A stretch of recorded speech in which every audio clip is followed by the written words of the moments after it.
નવસર્જન trust Ahmedabad, એમને કોણ નથી જાણતું, એમને તો કોઈ પરિચય આપવાની જરૂરત જ ના હોય. જ્યારે દલિત સમાજની, દલિત આંદોલનની કે દલિત એટ્રોસિટીઝની વાત હોય અને આપણે માર્ટિન મેકોનને નામ સમજીએ તો એ તો વાત અતિશયોક્તિ થઈ જાય છે કે એમને કોણ ના ઓળખે.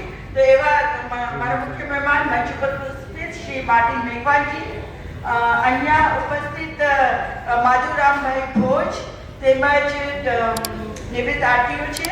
પછી ડૉક્ટર અર્જુનભાઈ પટેલ, માનનીય શ્રી પ્રોફેસર, યુનિવર્સિટી સુરત.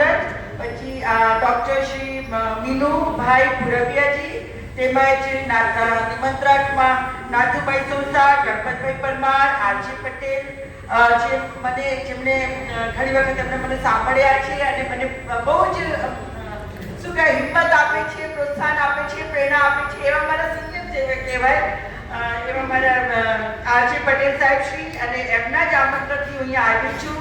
સતીશભાઈ મને સામે દેખાયા છે. સતીશભાઈએ પણ ગયા વર્ષે મને આમંત્રણ આપ્યું હતું. તો અને અહીંયા મધ્યસ્થ અન્ય મારા મહાનુભાવો તેમજ આ હોલમાં ઉપસ્થિત અન્ય મારા સાથીદાર ભાઈઓ તેમજ બહેનો. તો આજનો જે મારો વિષય છે ખાસ કરીને મહિલાઓ પર બોલવાનું, કે એમને જે અંધવિશ્વાસ, અંધશ્રદ્ધા છે એમાંથી એ લોકો કેવી રીતે બહાર આવે એ વિષય પર બોલવાનું છે.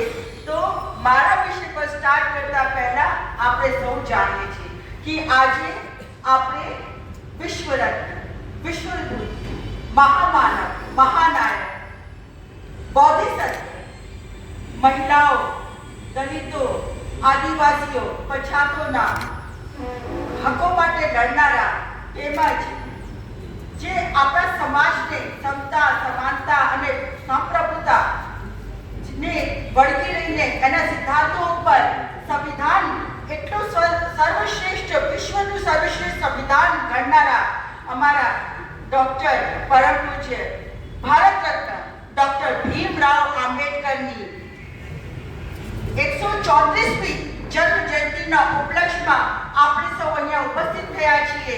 તો એમને મારા તરફથી કોટી કોટી વંદન,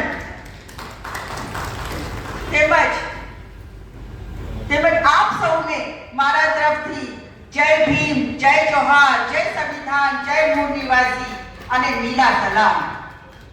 સાથીઓ, દર વર્ષે 14મી એપ્રિલ આવે છે.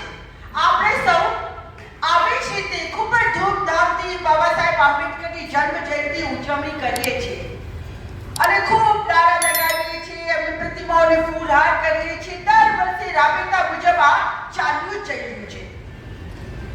પરંતુ હવે મારે પૂછવું છે, શું બાબા સાહેબની જન્મ જયંતિએ એમની ઉજવણી કરી દેવાથી જ બાબા સાહેબે જે આપણા માટે કર્યું છે, એમના જે કરેલા કાર્યો છે આપણા માટે, શું આપણી જવાબદારી બાબા સાહેબ સાથે પૂરી થઈ જાય છે? શું જય જયકાર કરવાથી, જય ભીમના નારા લગાવવાથી, એમની જન્મ જયંતિ ઉજવી દેવાથી બાબા સાહેબ આંબેડકરે મહિલાઓ માટે, દલિતો માટે, આદિવાસીઓ માટે, એમણે જે લઘુમતી સમાજ માટે અને બધા સમાજ માટે, મજૂરો માટે જે કાયદાઓ બનાવીને કાર્યો કર્યા છે, તો શું બાબા સાહેબનું ઋણ આટલાથી ઉતરી જવાય છે? નહીં, બિલકુલ નહીં. ખરેખર જો આપણે બાબા સાહેબનું ઋણ ઉતારવું હોય તો બાબા સાહેબની વિચાર શૈલી અપનાવવી પડશે, બાબા સાહેબની જીવન શૈલી અપનાવવી પડશે, બાબા સાહેબે આપેલા સિદ્ધાંતોને અપનાવવા પડશે. અને બાબા સાહેબે જે શિક્ષિત બનો, સંગઠિત રહો અને સંઘર્ષ કરોનો જે સૂત્ર આપ્યું છે એને ખરેખર આપણા જીવનમાં ઉતારવું પડશે. ત્યારે કહેવાય છે કે આપણે બાબા સાહેબના માર્ગે ચાલી રહ્યા છીએ, એમના રસ્તે ચાલી રહ્યા છીએ. અને એમને જે સપનું જોયું હતું, એક એવા ભારતનું બાબા સાહેબે સપનું જોયું હતું જેની અંદર બધા સમાજને બધા જ અધિકાર મળે અને આપણો સમાજના જે બાળકો છે, જે આપણા સમાજના ભાઈઓ અને બહેનો છે, એમને સમાનતા અને એકતા ને બધા અધિકાર મળે, એ સપનું જોયું હતું. તો મારે તો એ જ કહેવું છે કે બાબા સાહેબ જે એમનું જીવન ચરિત્ર જો આપણે આપણા ચરિત્રમાં ઉતારી શક્યા હોય તો આપણે પછી એમને સાચી જન્મ જયંતિની ઉજવણી કહેવાય. હવે હું આવું છું, બાબા સાહેબે ઘણા બધા કાર્યો કર્યા. બાબા સાહેબે સૌથી પહેલા મહાન સત્યાગ્રહ કર્યું. મહાન સત્યાગ્રહ એટલે કે સાબરમતી તળાવમાં એમણે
બ્રહ્માના મુખથી બ્રાહ્મણ, ભુજાઓથી ક્ષત્રિય, ઉદરથી વૈશ્ય અને શૂદ્ર ભગવતી પેદા થાય છે. આ સુધી કોઈ સાંભળ્યું છે? આ વિચિત્ર વાત. ખેર આ વિચિત્ર વાત છે એટલે આપણે સ્વીકારી લેવાની. કારણ કે હિન્દુ ધર્મમાં કીધું છે ને, આંગળી ના ચીંધાય, પ્રશ્ન ના કરાય. હિન્દુ ધર્મમાં કીધું છે કારણ કે હિન્દુ ધર્મના ઠેકેદારોની લાગણી ડૂબાઈ જાય છે એટલે પ્રશ્ન નહીં કરવાનો, માની લેવાનું. બીજું, ગણપતિની વાત કરીએ છીએ. ગણપતિની વાત આપણે કરીએ છીએ કે ગણપતિ પાર્વતી પુત્ર, અને એના પાછળની શું કથા છે?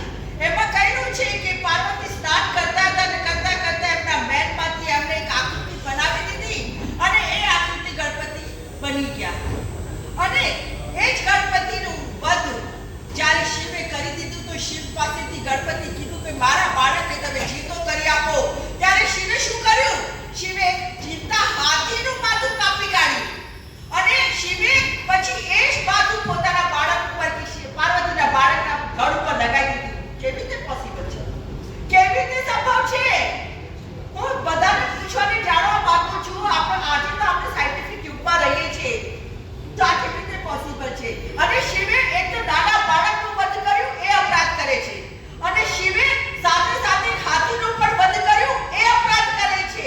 અને આવી જ કપોલ કલ્પિત વાર્તાઓ આપણે વાંચવાની અને એને માનવાનું, પ્રશ્ન નહીં કરવાનું. દર વર્ષે આપણે ગણપતિ પૂજાઓ કરીએ છીએ ને મંડપો લગાવીએ છીએ, પ્રશ્ન નહીં કરવાનું. પ્રશ્ન કરશો તો હિન્દુ ધર્મના જે લાગણીશીલ લોકો છે વધારે પડતા એમની લાગણી ડૂબાઈ જશે. હવે હું આજે કદાચ હનુમાન જયંતી છે, હનુમાન જયંતી ઉપર આવું છું. આ જે હનુમાનનું ચરિત્ર છે એ કહેવાય છે કે રામનું જે એક ભક્ત છે, તો હનુમાનનું મોઢું લાલ કેમ થઈ ગયું? તો એને સૂર્યને ગળી ગયો, એટલા માટે હનુમાનનું મોઢું લાલ થઈ ગયું. એવી વાર્તાઓ છે, એવી કથાઓ છે. તો હું કહેવા માંગુ છું ભાઈ, 54 ડિગ્રીએ તો આપણું શરીર બળબડી જાય છે, તો પછી આ 2,000 લાખ જે સેલ્સિયસ ડિગ્રી ઉપર ધગધગતું આ એક સૂર્ય હનુમાન કેવી રીતે ગળી શકે છે? માની લો, માનવું પડશે, કારણ કે હિન્દુ ધર્મની પૌરાણિક કથાઓમાં કીધેલું છે. પ્રશ્ન ના કરતા, પ્રશ્ન કરશો તો તમારી પર કેસો થઈ જશે, એટલે માની લો. હવે રામ ઉપર આવું છું. મર્યાદા પુરુષોત્તમ રામ. વાહ ભાઈ વાહ. આપણે હમણાં ગયા વર્ષે જ રામ મંદિરનું ઉદ્ઘાટન કર્યું. તો રામની સીતાનું હરણ થઈ જાય છે. એ તો ભગવાન છે ને, તેને ખબર ના પડે કે સીતાને ક્યાં લઈ ગયા, કેવી રીતે લઈ ગયા, અને હરણ થયું તો કેવી રીતે થયું? ભગવાનની પત્નીનું હરણ થઈ જાય છે. ચલો, હરણ થયું તો થયું, પરંતુ જ્યારે રામ સીતાને રાવણના ચુંગલમાંથી જીતીને લાવે છે ત્યારે સીતાને કહે છે, હે સીતા, મેં તને યુદ્ધમાં વિજય પ્રાપ્ત કરીને પ્રાપ્ત કર્યો છે.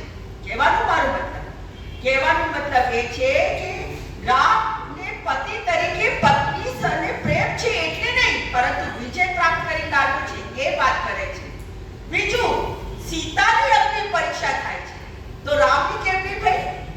રામ પર તો સીતાથી અલગ રહેલા ને, તો એમની પણ અગ્નિ પરીક્ષા થવી જોઈતી હતી, પણ ના, રામની અગ્નિ પરીક્ષા નથી. એટલે પછી સીતા ગર્ભવતી છે, અને ગર્ભવતી હોવા છતાં સીતાનો ત્યાગ કરવામાં આવે છે, તેને જંગલમાં બેચારીને એકલી મૂકી દેવામાં આવે છે. આ છે આપણા મર્યાદા પુરુષોત્તમ રામ. વાહ ભાઈ વાહ, શું વાત છે. હવે રામની આગળ વાત કરું તો એમણે વધ કર્યું, શંભુક ઋષિનો વધ કરી દીધો. અને શંભુક ઋષિનો શું ગુનો હતો કે મંત્રોચ્ચાર કરતા હતા. શંભુક ઋષિ જે વેદોનું પાઠન કરતા હતા, એમની પાછળ પણ વાર્તા છે કે કોઈક એક બ્રાહ્મણ આવ્યો અને કીધું કે મારા પુત્રનું સમય મૃત્યુ થઈ ગયું છે, તો આપણા રામના રાજ્યમાં કંઈક ખોટું થયેલું છે. એટલે પછી ખબર પડી કે શંભુક ઋષિ જે શૂદ્ર છે, જે તપ કરી રહ્યો છે, એના જ કારણે આ વધ થયું છે. તો ટૂંકમાં મારું કહેવાનું, મર્યાદા પુરુષોત્તમ રામ શૂદ્ર વિરોધી કેમ? મર્યાદા પુરુષોત્તમ રામે બાલીનું વધ કરે છલથી, તો એ શૂદ્ર, એ છલ કપટ વાળા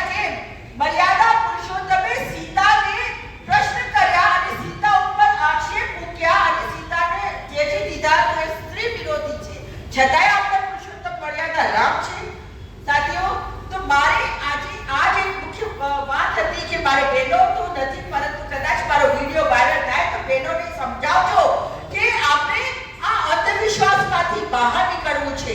આજે આપણે જોઈએ છીએ કે બાબા સાહેબે ઘણા બધા પ્રયત્ન કર્યા હિન્દુ ધર્મને બદલવાના, પણ ના બદલી શક્યા. એટલા માટે અમારા જેવા લોકો નીકળ્યા છીએ કે બાબા સાહેબની વાતો, બાબા સાહેબના વિચાર આપણે હવે તમારા સુધી લઈ જઈએ. સાથીઓ, હવે હું તમને બતાવું છું કે જે રીતે બાબા સાહેબ ભણેલા ગણેલા હતા, એટલા શિક્ષિત હતા કે 35 ડિગ્રીઓ, 4 પીએચડી, 9 ભાષાના જ્ઞાતા હતા. જો એમની ઈચ્છા હોત અને એમને ધાર્યું હોત તો વિદેશમાં ગમે તે સેટ થઈ ગયા હોત, ને પરિવારને બોલાવી લીધા હોત, આરામથી મજાની જિંદગી જીતા હોત. પરંતુ નહીં, બાબા સાહેબે આપણા માટે, આપણા સમાજ માટે દવા અને દારૂના અભાવે પોતાના ચાર બાળકોને ગુમાવી દીધા. બાબા સાહેબે જે તેમની અર્ધાંગિની હતી, જીવન સાથી હતી, તેમને બાબા સાહેબને બાબા સાહેબ બનાવનારી એવી કરુણામય, કરુણાશીલ, દયામય રમાબાઈને તેમની ફક્ત 37 વર્ષની ઉંમરમાં જ ગુમાવી દીધી. બાબા સાહેબે આટલા ત્યાગ કર્યા, પોતાનું આખું જીવન આપણા માટે મૂકી દીધું, અને આપણે બાબા સાહેબ માટે શું કરી ગયા છીએ? તો મારે તો એ જ કહેવું છે અને એ સમજવું છે કે બાબા સાહેબે જે આપણે માર્ગ આપ્યો, જે પથ બતાવ્યું, એના ઉપર ચાલવાની જરૂર છે. હું જાણું છું કે એક સંગઠન છે જે આવી રીતે બહેનોમાં જાગૃતતા લાવવાનું કામ કરે છે, જેમાં રમાઈ બ્રિગેડ છે, જે વાપીમાં કાર્યશીલ છે, અને ત્યાં મહિલાઓની તમે ભૂમિકા જુઓ, એ લોકો ખૂબ જ ચુસ્તપણે બાબા સાહેબનું જે કાર્ય છે અને બાબા સાહેબના વિચારો છે એનો અમલ કરે છે અને અંધવિશ્વાસ દૂર કરવાનું કામ કરે છે. હવે આપણી નાની છોકરીઓ ઘરે જ્યારે 5-6 વર્ષની થાય ત્યારથી એ લોકોને પૂજા, ગૌરી વ્રત ને એવા વ્રત બધા કરાવવા માતાઓ શરૂ કરાવી દે છે. તો મારે કહેવાનું છે, ગૌરી વ્રત કરવાથી જો બધા જ ઘરવાળાઓ સારા પડી જતા હોય તો પછી તો આ છૂટાછેડાના, ઝઘડાઓના આ બધા બબાલા જ ના થાય. છતાં આપણે ગૌરી વ્રત કરીએ છીએ. એ જ રીતે મેલડી માં, દશા માં, અપ્પા માં, ખોડિયાર માં, ગભરની જાણે કેટલી બધી માઓ છે, એ બધી માઓના આપણે બધા વ્રત, ઉપવાસ, કર્મકાંડ કરતા હોઈએ છીએ, બધી બહેનો કરતી હોય છે. તો મારે તો એ જ કહેવું છે, જો દશા બાની તમે આટલી બધી પૂજા પાઠ કરતા હો તો તમારી દશા કેમ ના સુધરી? બીજી વાત, આજે તો આપણે તો સરસ્વતી દેવી પણ છે, અને સરસ્વતી દેવી હોય તો પછી મારો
તો મારે એ જ કહેવું છે કે આજે સમાજને જાગૃત કરવા માટે મને જ્યાં બોલાવે છે, જ્યારે આમંત્રણ મળે છે, હું જાઉં છું અને હું મારી વાત ડંકાની ચોટ ઉપર કરું છું, દરિયા વગર કરું છું.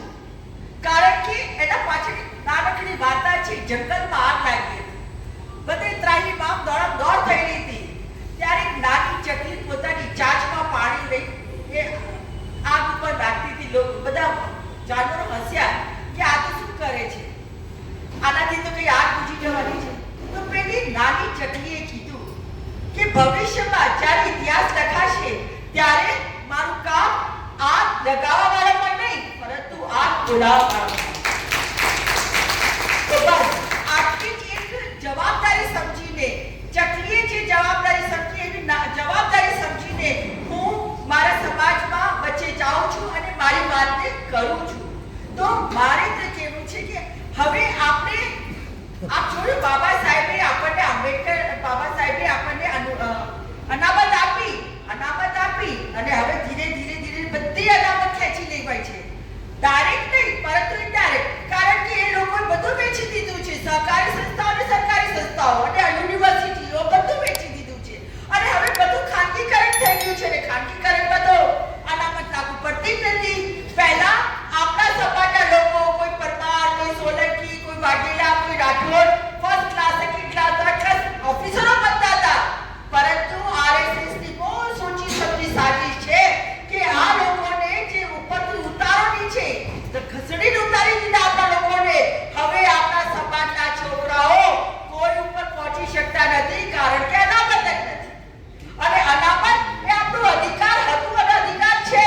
પરંતુ આપણે જોયું સાત જજોની બેન્ચ હોય શું કીધું કે અરે જેને એક વખત અનામત મળી ગઈ હોય એના પરિવારને બીજી વખત અનામત આપવાની જરૂર નથી.